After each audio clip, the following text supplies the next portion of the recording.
आज के क्लास में हम कैल्क के आगे के फंक्शंस के बारे में पढ़ेंगे। लास्ट क्लास में हमने डेट के फंक्शंस तक पूरा कर दिया था। आज की क्लास में हम डेज 360 फंक्शन के बारे में पढ़ेंगे। Days 360 the Calc days 360 functions returns the number of days between two dates based on 360 day year where all months are assumed to have 30 days. Days 360 का यूज़ हम तब करते हैं जब हमें दो डेट्स के बीच में अंतर पता करना होता है, यानी यह जानना होता है कि उन दोनों डेट्स के बीच में कितने दिनों का डिफरेंस है या कितने दिनों का अंतर है। यहाँ पे हमारे पास कुछ डेट्स लिखी हैं, स्टार्टिंग डेट, और एक हमारे पास एंड डेट लिखी है। अगर हमें पता करना है कि इन दोनों डेट्स के बीच में कितने दिनों का अंतर है, कितने दिनों का डिफरेंस आ रहा है, तब हम डे 360 फंक्शन का यूज़ करेंगे। तो रिज़ल्ट हमें यहाँ पे चाहिए, इसलिए ब्लैंक सेल पे कर्सर रखेंगे, इंसर्ट में आएंगे, फंक्शन पे। यहाँ पे आके हम लोग डे 360 फंक्शन को ढूंढेंगे, स्क्रॉल करेंगे इस तरीके से, तो हमें टाइम लगेगा। हम यहाँ पे सर्च कर सकते हैं अपने फंक्शन को। हमने यहाँ पे लिखा डेज 360, यहाँ पे देखिए आपको शो हो रहा है। डेज 360 का रेफरेंस लेके नेक्स्ट करेंगे। नेक्स्ट करने के बाद यहाँ पे देखिए दिखा रहा है the start date for calculating the difference in days, यानी आप स्टार्टिंग डेट का रेफरेंस लीजिए। तो हमने इस सेल का रेफरेंस दिया, डे 2 में आके जो एंड डेट है इसका रेफरेंस दे देंगे। यहाँ पे देखिए रिज़ल्ट आपका दिखा रहा है 50, यानी इन दोनों डेट्स के बीच में 50 दिनों का अंतर है। ओके कर देंगे तो आपके पास यहाँ पे देखिए आंसर शो हो जाएगा, यानी इनके बीच में कितने दिनों का अंतर है, 50 दिनों का। नेक्स्ट हमें जो फंक्शन मिल रहा है वो है dsum, यानी database sum. The dsum function calculates the sum of a field in database for records that meet certain criteria. dsum function का यूज़ हमारे द्वारा दिए गए कंडीशन या क्राइटेरिया के आधार पर डेटाबेस में से नंबर्स को जोड़ने के लिए किया जाता है। यानी हम जो क्राइटेरिया सेट करेंगे उसके अकॉर्डिंग ही हम अपने किसी भी नंबर का टोटल कर सकते हैं। जैसे मान लीजिए हमारे पास यहाँ एक क्राइटेरिया बना है जिसमें प्रोडक्ट नेम और प्राइस पर बॉक्स दिया है, और हमें यहाँ पे उनका टोटल निकालना है। इसका मतलब हमारा क्राइटेरिया क्या है कि हमें फाउंटेन पेन के उन बॉक्सेस के स्टॉक का सम चाहिए जिनका प्राइस 80 से ज़्यादा है। तो हम यहाँ पे फंक्शन चूज़ करेंगे, इंसर्ट में आएंगे, फंक्शन पे।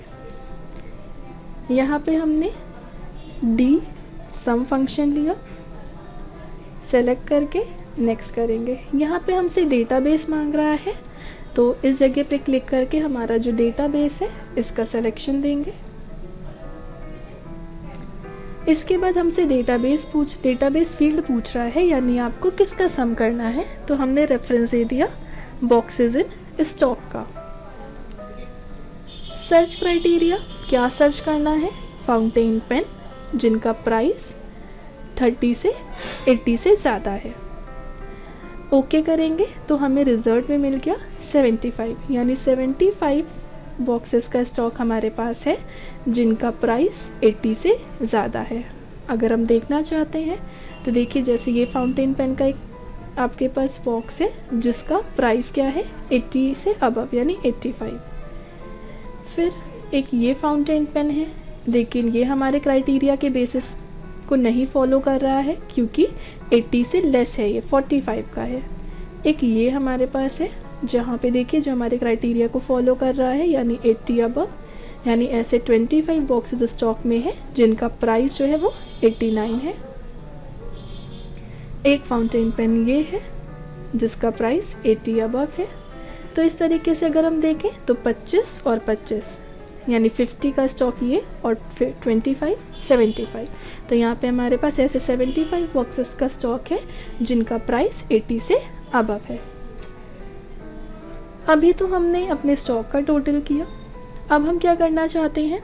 अब मान लीजिए हमने क्राइटेरिया सेट किया है प्रोडक्ट नेम, बॉल पेन और बॉक्सेस इन स्टॉक 30, यानी कि हमें उस बॉल पेन का सम प्राइस पता करना है जिनका जो स्टॉक है 30 से कम है, यानी वो बॉल पेन्स जिनके स्टॉक में 30 से कम बॉक्सेस हैं उनकी टोटल प्राइस क्या है। तो हमने यहाँ पे कर्सर रखा, इंसर्ट में आएंगे, फंक्शन पे, यहाँ पे हमने डी सम का फंक्शन लिया। नेक्स्ट करेंगे, डेटाबेस में आके हम रेफरेंस लेंगे। यहाँ पर आके आप डेटाबेस फील्ड का रेफरेंस ले लीजिए, तो प्राइस पर बॉक्स निकालना है। सेट क्राइटेरिया में आपने जो क्राइटेरिया बनाया है इसका रेफरेंस लेके ओके कर देंगे। तो देखिए क्या दिखा रहा है 45, यानी ऐसे बॉक्सेस जिनका स्टॉक 30 से कम है उसका प्राइस जो है वो 45 है। अगर हम चेक करना चाहें तो देखिए ये वाला जो बॉल पॉइंट का स्टॉक है इसका प्राइस क्या है 68, यानी ये तो 30 से ज़्यादा है, तो इसको तो काउंट नहीं किया इसने। नेक्स्ट मतलब 30 है, और अगर हम इसको देखें तो ये वाला जो है आपका स्टॉक के 30 से लेस है यानी 28, और इसका प्राइस क्या है 45। देखिए यहाँ पे इसने 45 दिखा दिया। तो इस तरीके से हम अपने क्राइटेरिया के बेसिस पे अपने प्रोडक्ट का सम कर सकते हैं। तो ये हमारा डी सम का फंक्शन था। नेक्स्ट हमें जो फंक्शन मिल रहा है वो है D product. The LibreOffice Calc D product function return the product of the number in a column in a list और database based on the given criteria. यानी जैसे हम डी फंक्शन का यूज़ करते हैं अपने क्राइटेरिया के basis पे अपने डेटाबेस का सम करने के लिए, वैसे ही हम डी प्रोडक्ट का भी यूज़ करते हैं। यानी इसका यूज़ हमारे दिए गए कंडीशन या क्राइटेरिया के बेस पर डेटाबेस में सर्च किए गए नंबर्स का आपस में प्रोडक्ट निकालने के लिए यूज़ होता है। जैसे यहाँ पे हमारे पास एक डेटा है product name, company, boxes in stock and price पर बॉक्सेस। हमने यहाँ पे एक क्राइटेरिया सेट किया है कि हमें फाउंटेन पेन का प्रोडक्ट करना है, और उनका प्रोडक्ट करना है, उन फाउंटेन पेन का प्रोडक्ट करना है जिनकी कंपनी रेनॉल्ड्स की है, यानी जिन फाउंटेन पेन की उन स्टॉक का टोटल, उन बॉक्सेस का टोटल करना है जो रेनॉल्ड्स कंपनी के हैं। तो यहाँ पे हम फंक्शन लगाएंगे, इंसर्ट में आएंगे, फंक्शन पे, यहाँ पे हमने लिया डी प्रोडक्ट। सेलेक्ट करेंगे, नेक्स्ट डेटाबेस में रेफरेंस लेंगे हम अपने पूरे डेटाबेस का। नेक्स्ट डेटाबेस फील्ड में आके रेफरेंस लेंगे boxes in stock.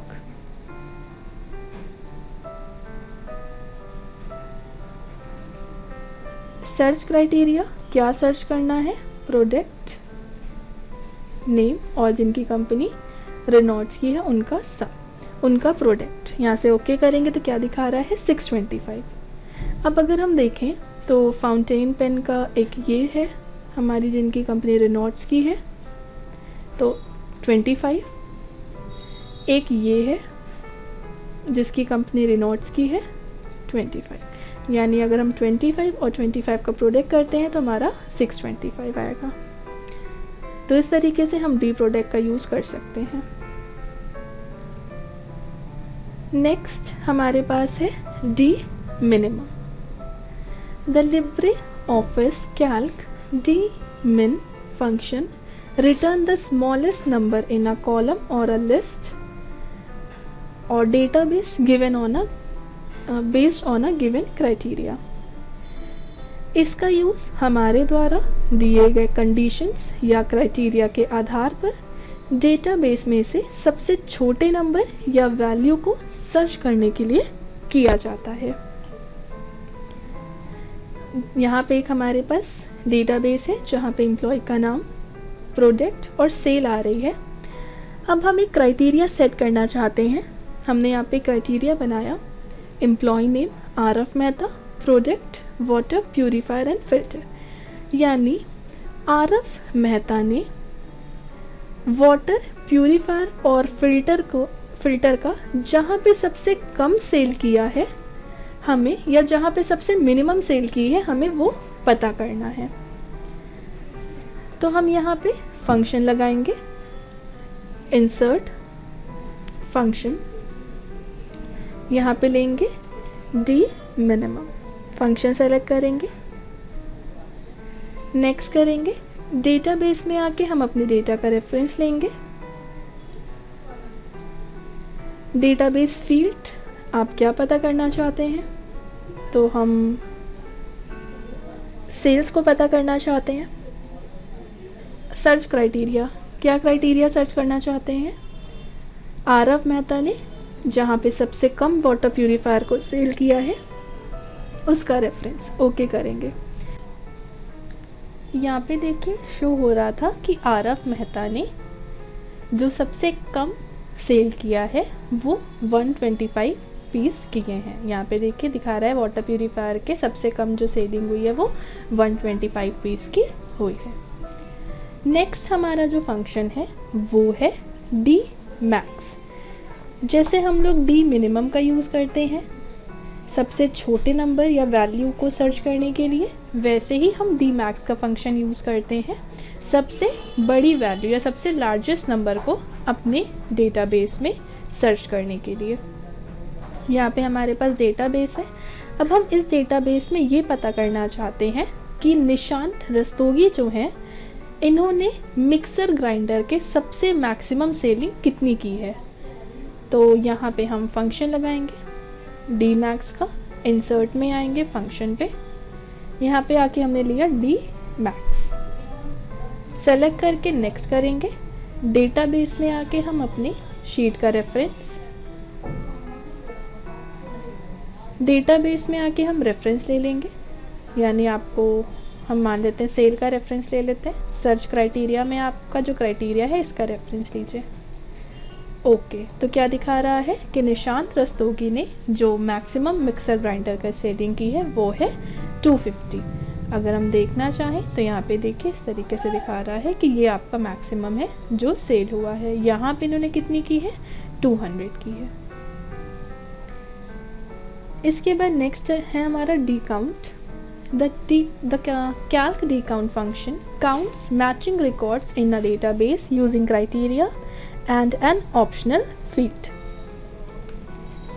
Decount database में से दिए गए कंडीशंस के अनुसार किसी मैच हुई वैल्यू को काउंट करने के लिए यूज़ किया जाता है। यानी अगर हमारे पास एक ये डेटाबेस है, हम इसमें काउंट करना चाहते हैं, यानी ऐसे पेंसिल्स के कितने सेल हैं जिनका प्राइस ग्रेटर देन 10 है, यानी हमें उन सेल्स को काउंट करना है जिन सेल्स में पेंसिल का प्राइस ग्रेटर देन 10 हो। तो यहाँ पे हमने ब्लैंक सेल पे कर्सर रखा, इंसर्ट में आएंगे फंक्शन पे, यहाँ पे आके लेंगे डी काउंट, सेलेक्ट करके नेक्स्ट करेंगे। नेक्स्ट करने के बाद डेटाबेस में हम अपने डेटाबेस का रेफरेंस लेंगे।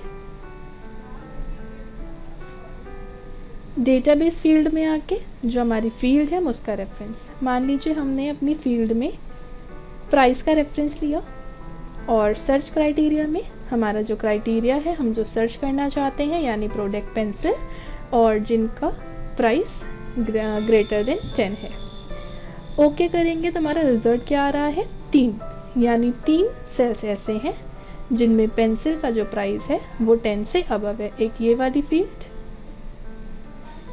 एक ये वाली और एक ये वाली। यहाँ पे देखिए इस तरीके से दिखा रहा है। अब डी काउंट क्या करता है कि ये हमारे नंबर्स के बेसिस पे काम करता है।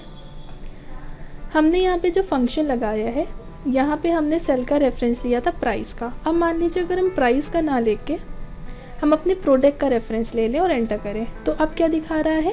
0, क्योंकि ये प्रोडक्ट के बेसिस पे यानी टेक्स्ट के बेसिस पे काम नहीं करता है, ये वैल्यू के बेसिस पे करता है। तो यहाँ पे आके हम प्राइस लिखते हैं। हम चाहें तो ऐसे भी लिख सकते हैं, इन्वर्टेड कॉमा में price, inverted comma close, enter करेंगे, देखिए तो दिखा रहा है 3। डी काउंटर क्या करता है?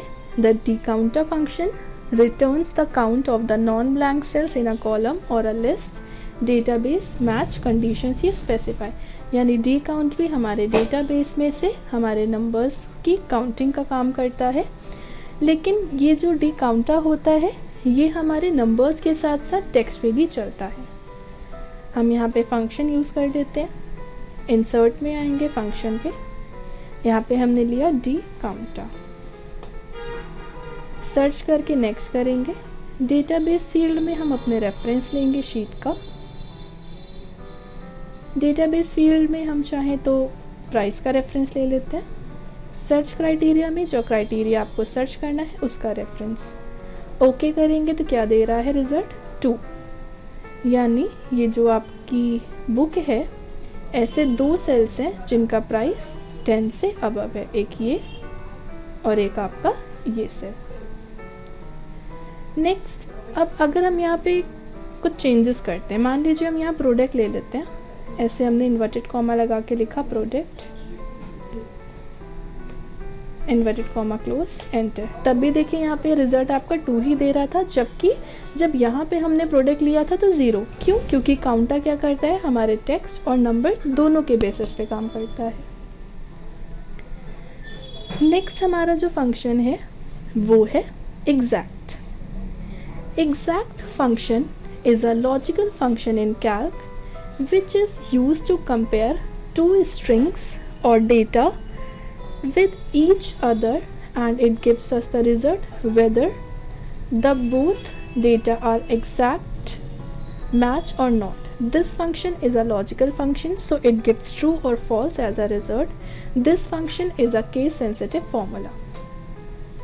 यानी एग्जैक्ट एक लॉजिकल फंक्शन है कैल्क में, और ये हमारे 2 टेक्स्ट की स्ट्रिंग्स को कंपेयर करने के काम आता है, और हमें जो रिज़ल्ट देता है, अगर हमारा डेटा मैच है या नहीं मैच हो रहा है तो लॉजिकल फंक्शंस में ही रिज़ल्ट देगा, यानी ट्रू या फॉल्स में। और जो हमारा एग्जैक्ट का फंक्शन होता है वो केस सेंसिटिव होता है।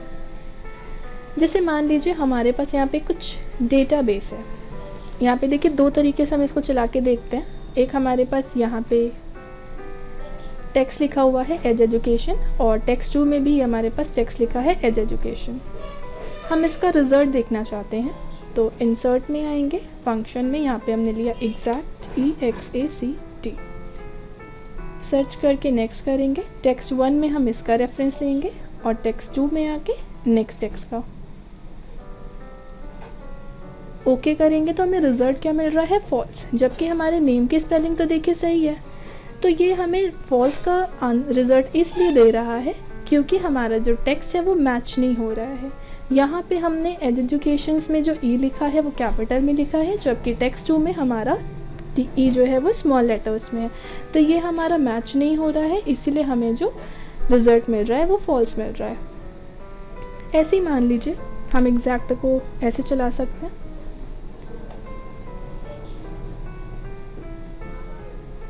यहाँ पे देखिए, जैसे मान लीजिए कि आपको अपने प्रोडक्ट का सम करना था और उन प्रोडक्ट्स का सम करना था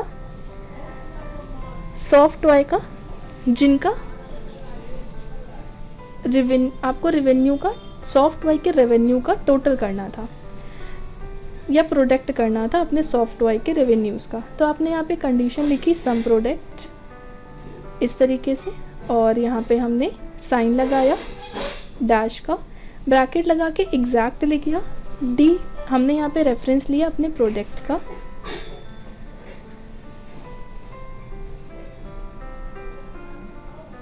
यहाँ पर आके हमने अपने रेवेन्यू का रेफरेंस लिया नेक्स्ट जब हमने अपना सम प्रोडक्ट किया तो यहाँ पे देखिए क्या दिखा रहा है 400, जबकि सॉफ्ट टॉय एक यहाँ पे है 100, एक सॉफ्ट टॉय यहाँ पे है 100, तो यहाँ पे हो गया हमारा, ये है हमारा 100 और एक ये है हमारा 200। तो इस तरीके से तो ये ज़्यादा हो रहा है, लेकिन यहाँ पे क्या दिखा रहा है 400, क्यों? क्योंकि एग्जैक्ट का फंक्शन हमने लगाया था और हमने यहाँ पे सॉफ्ट टॉय स्मॉल लेटर में लिखा है, तो इसने केवल उन सॉफ्ट टॉय का सम प्रोडक्ट किया है जो स्मॉल लेटर्स में लिखे थे। तो इस तरीके से हम एग्जैक्ट मैच का फंक्शन यूज़ कर सकते हैं। नेक्स्ट हमारे पास फंक्शन है minimum. Function is use to give the minimum value in a range और अ सेल। यानी मिनिमम क्या करता है, जो सबसे छोटी वैल्यू होती है ये उसका मिनिमम नंबर देगा। मान लीजिए हमने यहाँ पे एक शीट बनाई है, अब हमें पता करना है कि इन सारे सब्जेक्ट्स में से किस सब्जेक्ट में सबसे कम नंबर है। तो हम लोग इंसर्ट फंक्शन में आएंगे, फंक्शंस, यहाँ पे हमने लिया मिनिमम,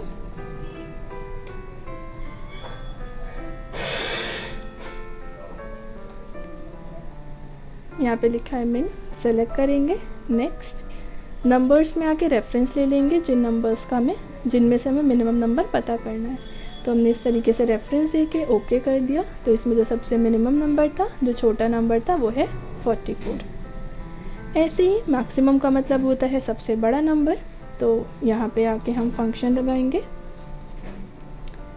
इंसर्ट फंक्शन, यहाँ पे लिखेंगे मैक्स, सिलेक्शन लेंगे, नेक्स्ट करेंगे, नंबर्स में आके जिन नंबर्स में से मैक्सिमम पता करना है उनका रेफरेंस और ओके कर देंगे। तो जो सबसे बड़ा नंबर होगा वो आ जाएगा। नेक्स्ट यहाँ देखा है today is use to display the current date of a computer. यानी टुडे क्या करता है, जो करेंट डेट होती है उसको यहाँ पे शो कराएगा। तो यहाँ पे आपको आज की डेट चाहिए, इंसर्ट में आएंगे फंक्शन, यहाँ पे हम लिखेंगे टुडे, सेलेक्ट करेंगे, नेक्स्ट ओके कर देंगे। देखिए यहाँ पे करेंट डेट आ जाएगी। नेक्स्ट है now, it is use to display the current date and current time of a computer. यानी ये हमारे कंप्यूटर की करेंट डेट और करेंट टाइम को डिस्प्ले कराता है, जबकि टुडे सिर्फ डेट को डिस्प्ले कराता है। यहाँ पे हम फंक्शन लगाएंगे, इंसर्ट फंक्शन, यहाँ पे हमने लिया नाउ, सेलेक्ट करेंगे, नेक्स्ट ओके करेंगे। तो यहाँ पे देखिए करेंट डेट और करेंट टाइम शो हो जाएगा। नेक्स्ट है हमारा function weekday. This function is use to display the day of week corresponding to given data. यानी ये हमारे डेट में से जो वीकडे होता है उसको दिखाएगा। यहाँ पर आएंगे, यानी हम इस डेट में ये हफ्ते का कौन सा दिन है इसको शो कराएगा। तो हम यहाँ पे डेट डाल लेते हैं 3 मार्च 16 मार्च 2022। अब हमें पता करना है कि आज हफ्ते का कौन सा दिन है। इंसर्ट में आएंगे फंक्शन पे, यहाँ पे हमने लिया वीकडे,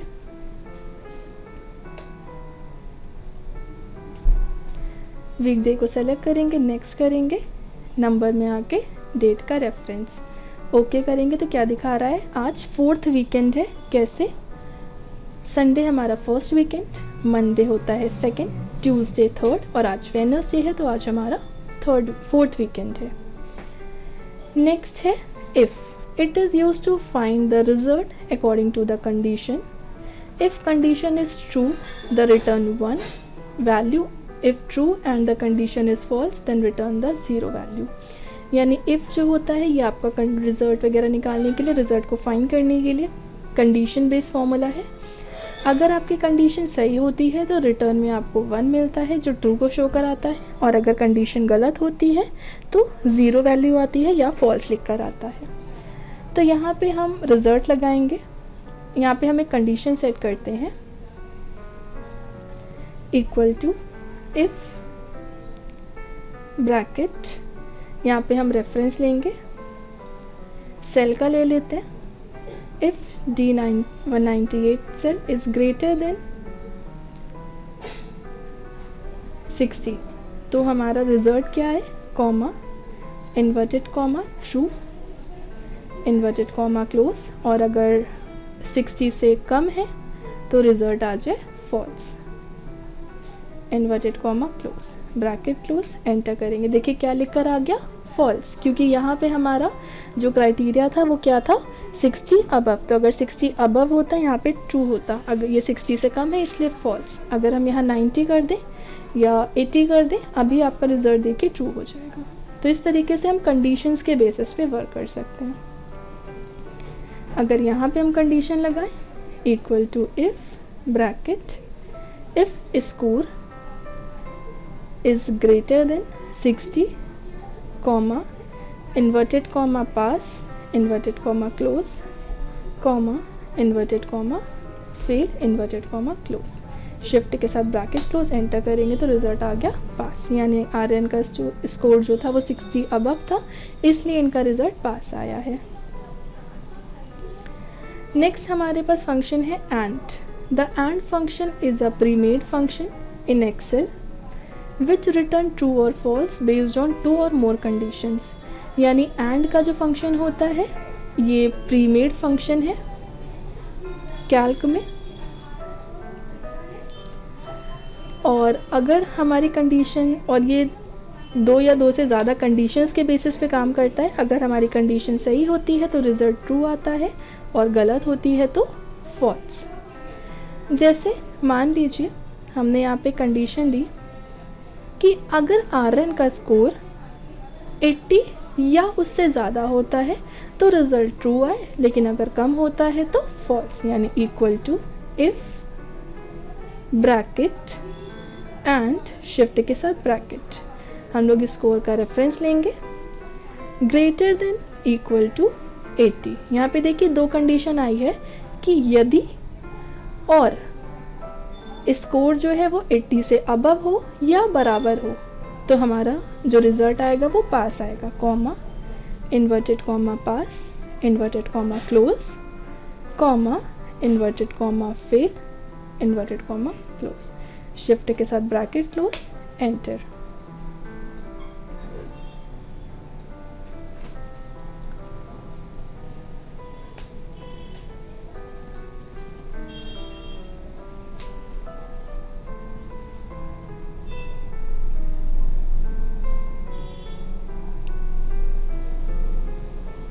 यहाँ पे देखिए इस तरीके से आ गया कि रिज़ल्ट जो है वो पास है।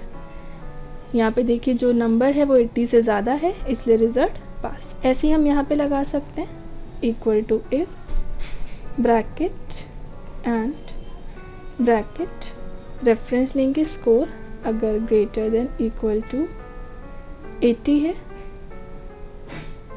तो रिज़ल्ट होगा pass, bracket close, pass inverted comma close, और अगर कम है तो रिज़ल्ट होगा fail, inverted comma close, bracket close, enter. यहाँ पे देखिए फेल आ गया क्योंकि ये हमारा 80 से कम है। अगर हम यहाँ पे डाल दें 80 तो ये रिज़ल्ट हमें पास दे देगा, देखिए इस तरीके से। नेक्स्ट हमारे पास और का फंक्शन है।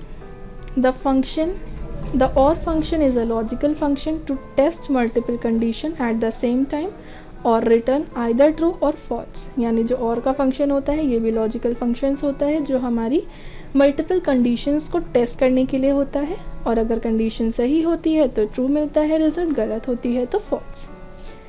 जैसे यहाँ पे देखिए आपका कंडीशन क्या था कि अगर आर्यन का स्कोर 1 70 है और स्कोर 2 बराबर है 100 के तो रिज़ल्ट पास होगा, नहीं तो फेल। हम यहाँ पे यही कंडीशंस लगा सकते हैं, चाहे हम यहाँ से लगा लें इंसर्ट फंक्शन में आके, और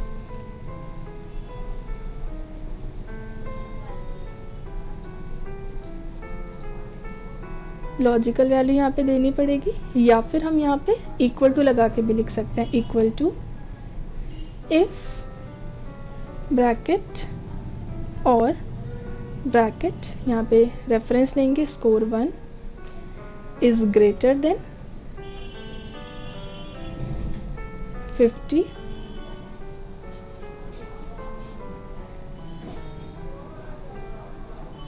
comma score 2 equal to 90। Result होगा हमारा पास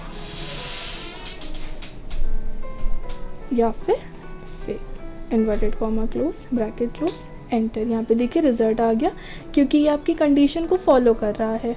यहाँ पे आपका जो स्कोर 1 है वो 50 अबव है और ये वाला जो है ये स्कोर 2 90 के बराबर। तो यहाँ पे देखिए रिज़ल्ट आपका पास दिखा रहा है। तो इस तरीके से आप अपनी किसी भी कंडीशंस को फॉलो करा सकते हैं, यानी दो कंडीशंस का जो दो कंडीशंस हैं उनका जो मल्टीपल है उसको आप टेस्ट कर सकते हैं।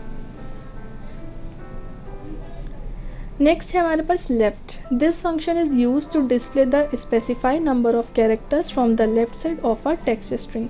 यानी लेफ्ट का फंक्शन क्या करता है कि हमारे टेक्स्ट में से जो लेफ़्ट साइड का कैरेक्टर है उसको सेट करने का या उसको डिस्प्ले कराने का काम करता है।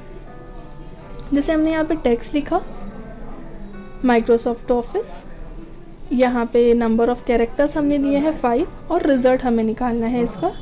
तो रिज़ल्ट निकालने के लिए क्या करेंगे, हम आएंगे यहाँ पे इंसर्ट में फंक्शन पे, यहाँ पे आके लिया लेफ़्ट। नेक्स्ट टेक्स्ट में आके रेफरेंस लेंगे माइक्रोसॉफ्ट ऑफिस का और नंबर्स का मतलब हमें इस टेक्स्ट में से लेफ़्ट साइड से कितने कैरेक्टर्स चाहिए। तो हमने यहाँ पे दे दिया नंबर ऑफ कैरेक्टर्स में 5। ओके करेंगे तो देखिए लेफ़्ट साइड से 5 कैरेक्टर्स को शो करेगा। ऐसे ही हमारा राइट का है, यानी ये राइट साइड के कैरेक्टर्स को शो कराएगा। इंसर्ट में आएंगे फंक्शन पे, यहाँ पे लिया राइट, सेलेक्ट करके नेक्स्ट करेंगे। टेक्स्ट में आके इसका रेफरेंस और नंबर ऑफ कैरेक्टर यानी राइट साइड से कितने कैरेक्टर चाहिए 6। ओके करेंगे, देखिए राइट साइड से आपके 6 कैरेक्टर्स को शो कराएगा। नेक्स्ट है हमारा mid. This function is use to display the specified number of characters from the middle of the text string given a starting position and length. यानी mid क्या करता है, हमारे टेक्स्ट का जो मिड नंबर होगा या मिड कैरेक्टर होगा उसको शो कराएगा। यहाँ पर आएंगे ब्लैंक सेल पे कर्सर रखेंगे, इंसर्ट में आएंगे फंक्शन में, यहाँ पे हमने लिया मिड, सेलेक्ट करके नेक्स्ट। टेक्स्ट में आके इसका रेफरेंस देंगे,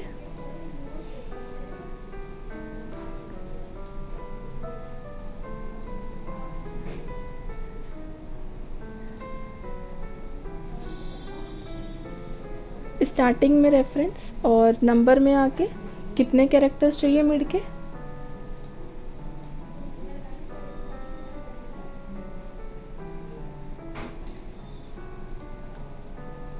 यहाँ पे आके हम सेट कर लेंगे insert function mid. Next text में आके इसका रेफरेंस और स्टार्टिंग किससे है, स्टार्टिंग कैसे करनी है 2 कैरेक्टर्स से और नंबर ऑफ कैरेक्टर्स 5। तो यहाँ पे देखिए स्टार्टिंग हमारी 2 कैरेक्टर से हुई और इधर से जो 5 कैरेक्टर्स थे वो यहाँ पे शो होने लगे, IDDHA, ये 5 कैरेक्टर्स। अगर हम यहाँ पे 1 डाल दें,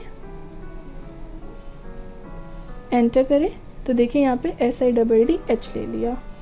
इस तरीके से आप अपने टेक्स्ट में मिड कैरेक्टर्स को ऐड ले सकते हो।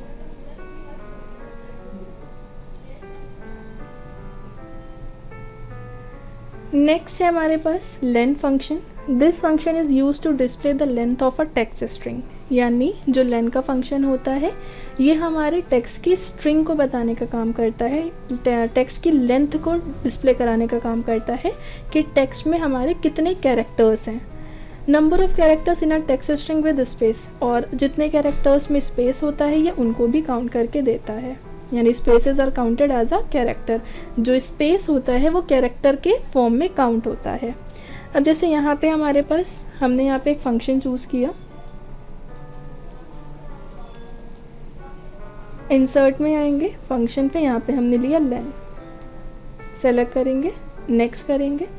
इसमें आके हम टेक्स्ट का रेफरेंस लेंगे और ओके करेंगे। तो क्या दिखा रहा है, इस टेक्स्ट में कितने कैरेक्टर्स हैं 7 कैरेक्टर्स। अगर हम इसका रेफरेंस लें या इसका रेफरेंस लें इंसर्ट में आएंगे फंक्शन पे, यहाँ पे लिया लेन, सेलेक्ट करके नेक्स्ट, टेक्स्ट में आके इसका रेफरेंस, तो यहाँ पे क्या दिखा रहा है, इसमें कितने कैरेक्टर्स हैं 5, कैसे 1 2 3 4 5, ये स्लैश को भी काउंट कर रहा था। अगर आप इसका रेफरेंस लेना चाहते हैं तो इंसर्ट फंक्शन, यहाँ पे हमने दिया लेन, सेलेक्ट करेंगे नेक्स्ट, यहाँ पे हम रेफरेंस लेंगे नंबर्स का, तो क्या दिखा रहा है, इसमें 4 कैरेक्टर्स हैं। तो ये हमारे कैल्क के कुछ फंक्शंस थे। इसके आगे के फंक्शंस को हम नेक्स्ट क्लास में पढ़